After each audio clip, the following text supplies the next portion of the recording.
welcome or welcome back to my channel. My name is Rachel, that is the R in the RK Stumbling Bear, and I'm a reader and a writer.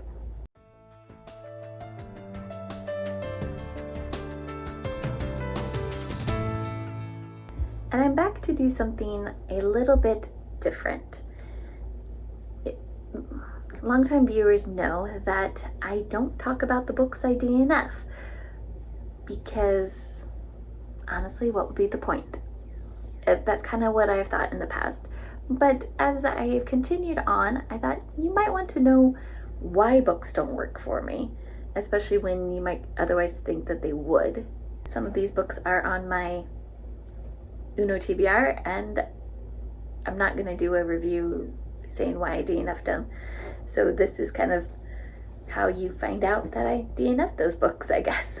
So I have 6 books, I think, to talk about this time. In January, I DNF'd 1984 by George Orwell. This is known as a sci-fi dystopian classic. I got to the middle of the second part and I'm like, I just don't fucking care. 1, I am not a dystopian reader. I don't like the dystopia subgenre at all. Mostly because when I read it, I'm like, okay, I can't see any way of how we get from modern day life to that future. I can't do it. And if you don't know, 1984 is about a society that is very authoritarian, and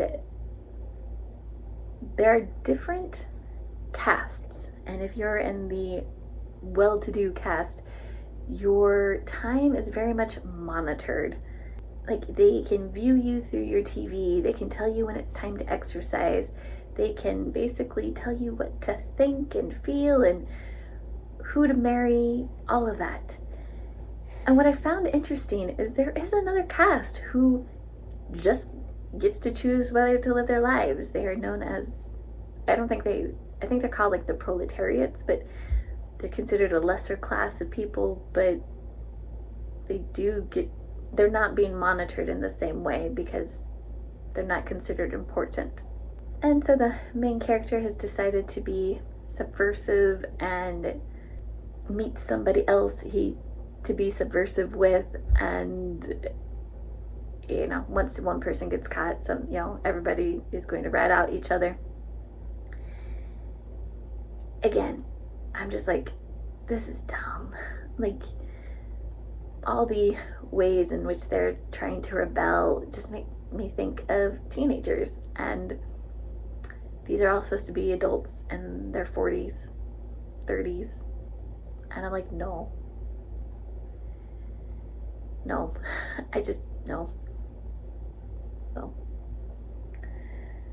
The second book I DNF'd was Salt Crap by Ayumi Kitasai, and I DNF'd this one in March. And this one, I thought that might happen. I went into it knowing that it was a literary sci-fi, and I also don't like literary sci-fis. But this was also one of my Uno TBRs because of the climate aspect. The sci-fi plot that made me interested in the book was there are 3 sisters. One of the sisters has gone missing. She's been doing some work in agriculture that's supposed to help end a famine. And yeah, so then the other 2 sisters are going to go look for her. That plot, interesting. The execution of it is the literary fiction that did not interest me. And this one I got maybe like 30% in. Forgetting the main character's name, Scout or Skipper, something kind of along those lines. It's not her actual name, it's a nickname, but she is a boat captain. Her and her sisters restored this boat as when they were younger, and she's the only one who is now still doing it. And her sister Carmen, who is told to be more of a forceful personality, opts to go with her to go find their older sister, who I forget her name. And Carmen has just recently gone through a breakup. Now, it's interesting. This is a queer normative world with lots of corporations affecting the famine. That's what I got from the gist of this. And that communities are very separated and isolated. I think this book originally came onto my radar because of the Stardust Grail, which, reading the first chapter of that book is a very different experience. Which, okay, so Yumi is a writer, very active, does different things. One very much was using sci-fi conventions, and then now has gone into literary conventions with sci-fi furniture. And I am not a fan. And then in April, I DNF'd really quickly You Can Make This Place Beautiful by Maggie Smith. First off, part of this is my fault. I thought Maggie Smith was Dame Maggie Smith. And when they were like, oh, the author read this, and I was like, well, I thought she had died, but maybe I'm wrong. Or maybe she recorded this before, whatnot. I started listening to it. I'm like, I don't know this voice. No. And then listening to what they're saying, I was like, this author is coming off as very pretentious. Like they're trying to be clever in their memoir. And I was like, no, this is interesting. And I was listening to this on Audible. And I did think, I was like, well, maybe do I want to give this a try physically? Maybe I reading it. I'm like, no, just how things are being said and knowing that it's the author reading the book to me. This is not a book that I'm interested in at all. So very quickly DNF'd it, asked for a refund from Audible and got something else. The next book I also DNF'd in April, and that was The Baby Dragon Cafe by A.T. Qureshi. This was also a Uno TBR prompt, this book and its sequel. But because I have DNF'd this book, I have also DNF'd the rest of the series. I'm not interested in it anymore. And this is supposed to be like a sort of contemporary fantasy romance, with dragons. And should totally 100% like buzzwords be up my alley of what I like to read.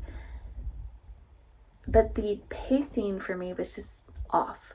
It feels more like a story of a woman trying to figure out who she is and her place in the world, and then, oh yeah, here's a guy that she might end up being interested in. Not actually a romance, but has a romantic subplot, which, having a synopsis that was geared toward that might have meant I would have finished the book. However, as I'm reading, it's also like the author's like, ooh, here's a fun scene, here's a fun scene, here's a fun scene. But we don't have any of the connective tissue. You've given me a skeleton of a book, but not the connective tissue that is holding it together. And ultimately that is why I DNF'd this, because I wasn't interested in these two characters getting together, and we were having so many other characters being thrown at us, and their romance isn't progressing. And I was just like, this is not what it was marketed to be. This doesn't work for me. Then the last two books I'm going to talk about, I both DNF'd here in May, and actually decided to DNF them both on the same day. The first one of those is These Burning Stars by Bethany Jacobs, and this is something that should have, again, on paper, been right up my alley. It's a space opera. Totally something that I like reading. We have 3 POVs. The characters are interesting and compelling, and 2 of the POVs are happening in the current timeline, dealing with what is currently happening. And the 3rd POV, we only are getting their POV of things that have happened in the past. Sometimes those can work for me, but not this time. I felt like the author was trying to use the POV of things in the past to give us the background context of what's happening in the present, except I'm a fucking science fiction fantasy reader. I am used to not having all the information at my fingertips. And so I felt like I was being talked down to as a science fiction reader. As like, here, we have to show you these flashbacks to give you context of what's happening. And I'm like, no, you just tell me the story, and how people are acting and the things they say to each other is going to give me the context of why what is happening is happening. I don't need flashback scenes. And that's kind of how these POV in the past was being used. So I DNF'd it. And the last book I DNF'd, I read like 75% of this book, and that is Catabasis by R.F. Kuang. And the synopsis is: two PhD graduate students go to hell to get their advisor who just died so they can graduate. Fine, yeah, that right there, I'm like, okay, I'm interested. I like R.F. Kuang. Babel is a 5-star read for me. Yeah, sure, I'm down for this experience. And we're reading it, and I'm like, okay. I'm like, well, she's kind of wordy, which you can argue Babel is that way as well, but I feel like in Babel there was a point to the wordiness, and this, it seemed like she was trying to make it about how the character is, but in reality, I'm like, you're drawing out scenes and things that are happening, and I don't need this much explanation for some of this. Just, okay, yeah, sure. And then I started getting these romance subplot beats, and I'm like, okay. And I'm like, so now I'm more invested in the romance between Alice and Peter, which is obviously going to happen, than anything else that is happening. And then we have a villain-esque type family that is introduced further into the plot. I don't care. Like, yeah, they're just extra fluff added in that I don't need. And then, yeah, this is going to be a spoiler, so if you don't want to know, leave now. She kills off the love interest. About, 75% in.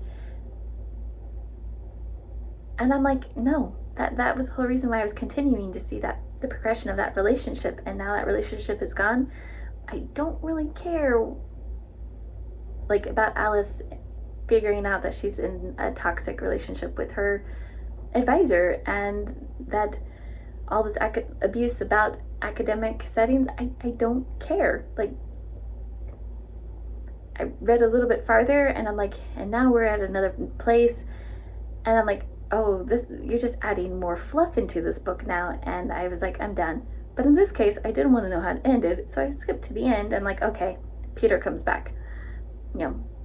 And the way it happens is clever, but man, this book needed some serious editing work to make this work, for me at least. There are whole sections that we didn't actually need. Yeah. So those are some of the books that I've DNF'd this year. And why I DNF'd them. And if you have read these books and you love them, it is not a personal thing against you at all. These books just don't work for me. And now you have a little bit better understanding of how my brain works. If you have read these books and you loved them, please, you can share why you loved them down below. I have never been one to shy away from spoilers, so you can even spoil things for me, and that's okay, because I'm not planning on picking them back up. But thank you, and have a good day.